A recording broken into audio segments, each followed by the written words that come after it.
ሰላም ጤና ይስጥልኝ ውድና የተከበራችሁ አድማጭ ተመልካች ቤተሰቦቼ እንደምን አላችሁ ሰላማችሁ ባላችሁበት ይብዛ።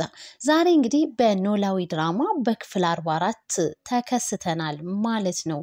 ሀና በኮንፊደንስ እኔ ልጅሽ ነኝ እትዬ እናቷን እንግዲህ እኔ ልጅሽ ነኝ እትዬ ብላ በኮንፊደንስ ነግራታለች ማለት ነው።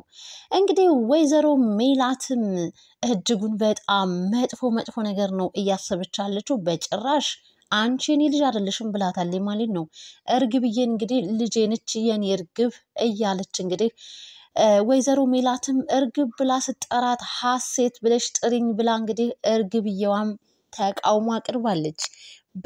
እርግብ አትጥሩኝ ሀሴት ብላችሁ ጥሩኝ እርግብ ብላችሁ ስጠሩኝ እያገለላችሁኝ ይመስለኛል በማለትም እንግዲህ ለቤተሰቡ በሙሉ ተናግራለች። እናም እንግዲህ ሀና እንግዲህ የዲኤንኤ ምርመራ እንዳደርጉ በጉጉት ስትጠበቅም ነበረ።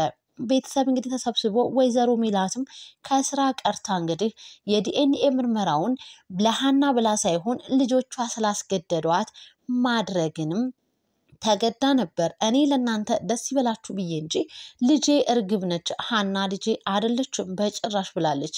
እንዲሁም እንግዲህ ከልጆቼ ላይ ወረድ ካላልሽ እንግዲህ ከአደለም ከቤት ሰራተኝነት ይቅርና ከአዲስ አበባ ምድረ ገጽ ሁሉ አጠፋታለሁ በማለትም እንግዲህ ወይዘሮ ሜላት ተናግረዋል ማለት ነው።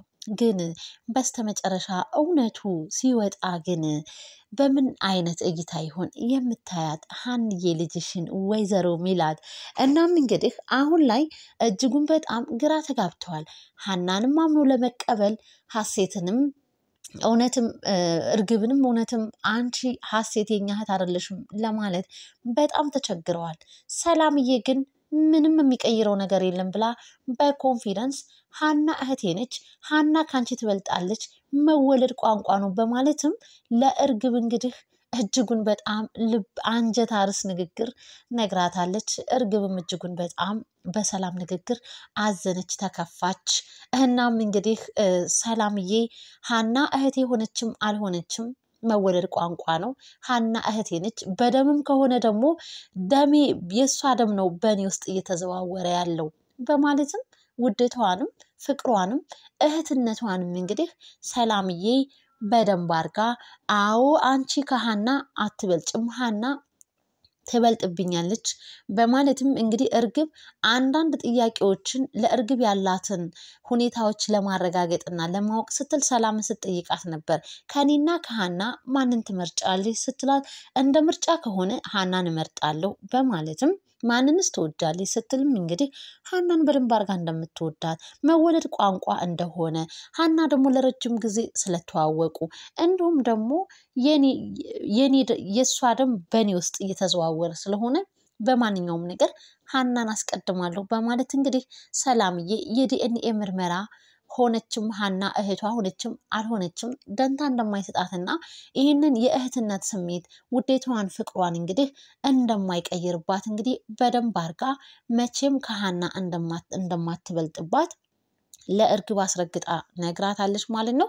እርግብ እንግዲህ ፎሎ አፕ እያደረገች ነው እያንዳንዱን ንግግራቸውን በደንብ አርጋ እየተከታተለቻቸውም ትገኛለች ማለት ነው። ሰላምዬ ስሬስ ሆና ነው ስታወራት የነበረው ቆስጠን ኮስተር ብላ በስነ ስርዓት እንግዲህ ሰላምዬ አሁን ላይ እጅጉን በጣም መልካምና ድንቅ የሆነች ሰው ሆና ተመልክተናታል ማለት ነው። በጣም ነው ደስ የሚለው።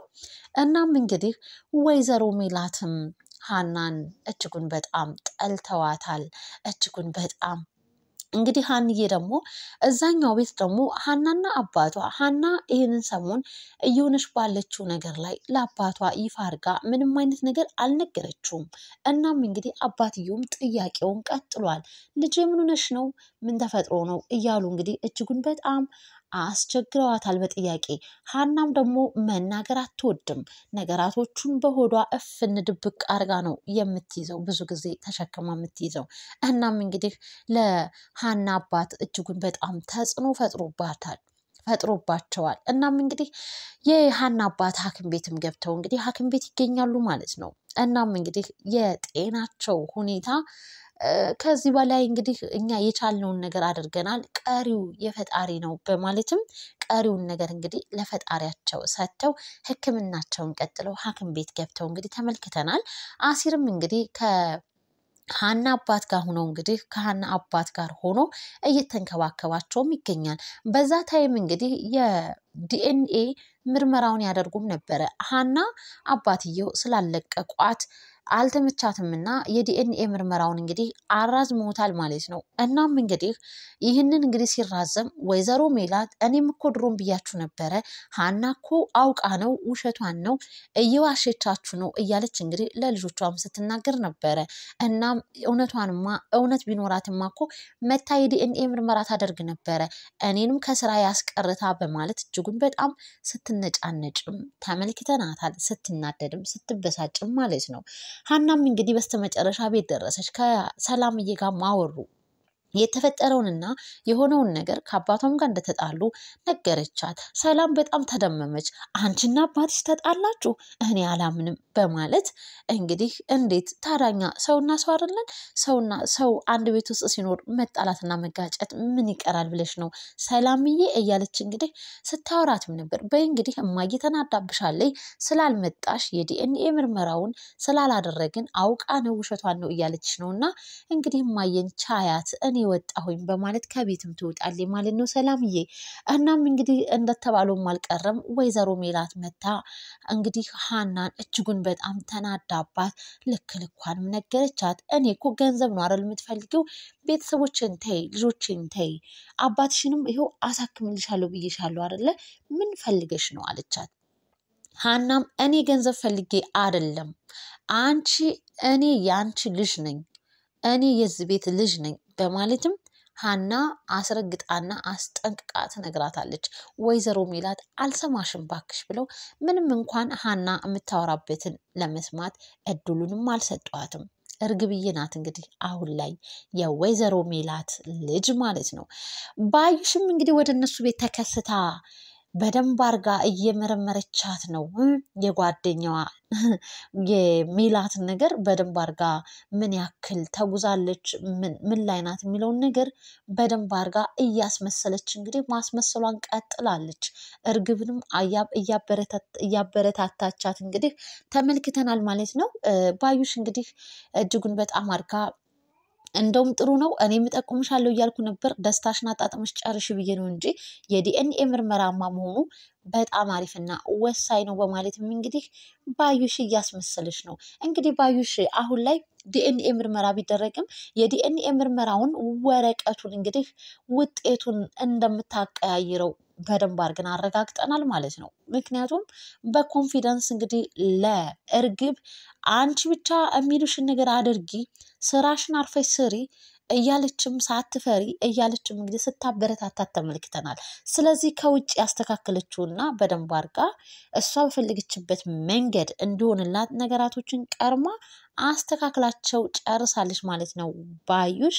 እናም እንግዲህ አሁን ላይ የዲኤንኤ ምርመራን ቢደረግ ሀና ሳትሆን የወይዘሮ ሜላት ልጅ እርግብ ሁና ነው የምትወጣው። ምክንያቱም ቅድመ ጥንቃቄ ተደርጎ እየተሰራ ያለ ስራ ስለሆነ ባዩሽ እንግዲህ ነገራቶቹን ሁሉ አስተካክላለች። ነገር ግን እውነት ብትደበቅም ያው መውጣቱ አይቀርም፣ ልትዘገይ ትችላለች እና ኋላ ላይ ግን እውነቱ ሁሉም ነገር ያው ቁልጭልጭ ብሎ መውጣቱ አይቀርም። ለጊዜው ግን ያው እንግዲህ ነገራቶቹ ወደፊት የሚራዘሙ ይመስለኛል ማለት ነው። ይህ የኔ ግምት ነው።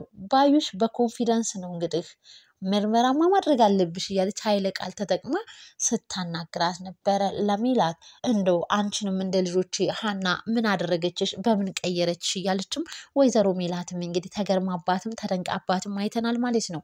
ውድና የተከበራችሁ አድማጭ ተመልካች ቤተሰብ ለዛሬ የነበረን ቆይታ የክፍል 44 የኖላዊ ድራማ እዚህ ጋር እንግዲህ ተጠናቋል ማለት ነው። በቀጣይ ክፍልስ የሚለውን ደግሞ አብረን በቀጣይ ክፍል የምናይ ይሆናል ማለት ነው።